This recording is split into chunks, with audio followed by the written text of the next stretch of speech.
मैंने निर्भीक एक नागरिक होने के नाते क्या बोला, आप सुनिए ध्यान से। नहीं, उसमें वो पोस्ट डाल रहा है, नहीं इसको मैं पकड़ूंगा। मैं मोती मोती को भी फोन किया मैंने, इसको मैं देख रहा हूँ मैं कहाँ है आज टीम कहाँ है तुम्हारी? हम लोग तिलक नगर एरिया में हैं। हाँ, तिलक नगर कर लो आज। नहीं, सुनिए मेरी बात, आप ध्यान मेरी बात सुन लीजिए।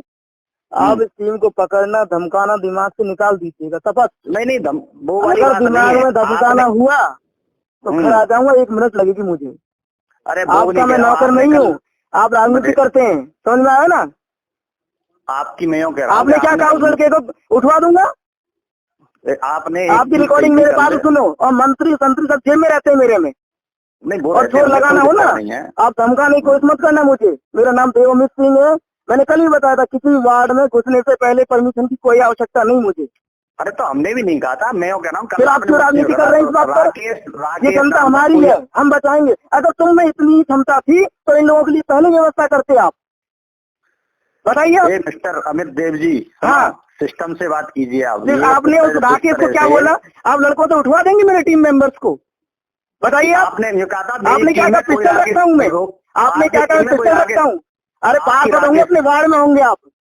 पिस्टल से काम नहीं चलता यहाँ, क्या थर्मल स्टील चाहिए? ये कहा था, आपकी रिकॉर्डिंग रात की मेरे पास है। आपने कहा था कि पिस्टल रखता हूँ, कोई मुझे नहीं ले सकता। और कर लो भाई, ठीक है ना? रिकॉर्डिंग तो और कर लो, कोई दिक्कत नहीं। आप मेरी बात सुन लीजिए सर, दायरे में रह के आप बात करेंगे। नहीं, मैं अभी तुरंत रिपोर्ट करूंगा कि टीम को परेशान किया जा रहा है, मेडिकल टीम को पूरी को। आप खूब रिपोर्ट कर ले, मैं आपसे कर रहा हूँ, ठीक है ना? आपने मुझसे ये कहा था आपकी किसी भी बात पर हम प्रशासनिक अधिकारी यदि हमें कोई बात करेगा, हम उसका जवाब देंगे। आपके लिए तैयार नहीं है, हम जनता के लिए उनकी सेवा कर रहे हैं।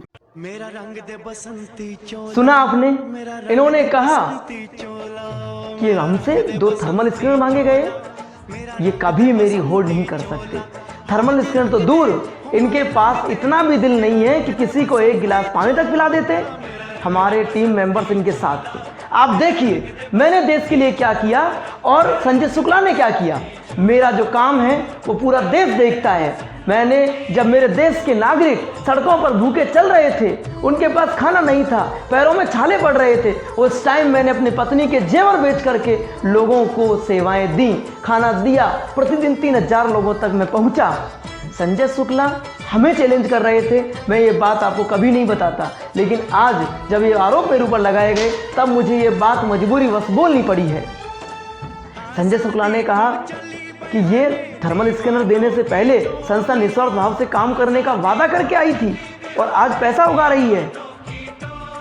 आपके पास इतनी औकात नहीं कि इस संस्था के किसी भी नुमाइंदे को आप खरीद सकें।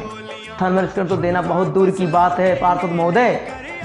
ये सब कुछ स्वर्णिम अक्षरों में याद रखा जाएगा कि आपने राष्ट्रभक्तों का खड़े बाजार अपमान किया है, लोहागढ़ का सर झुका दिया है शर्म से। जहां वीर पैदा होते हैं वहां ऐसे कायर लोग भी निवास करते हैं, ऐसा मुझे विश्वास नहीं था। बुज़दिली हमारे सीने में नहीं है। आपने जो संगीन आरोप लगाया उसका जवाब मैं नहीं, वक्त देगा। और हमने ये खुलासा किया है, पूरी जनता, पूरा भरतपुर, पूरा राजस्थान, पूरा भारत हमारी आवाज़ को सुन रहा है। कोरोना वायरस के समय मेरे साथ लड़ने वाले सभी योद्धाओं से मेरा निवेदन है कि यह लड़ाई आत्मसम्मान की मेरी अकेली नहीं है।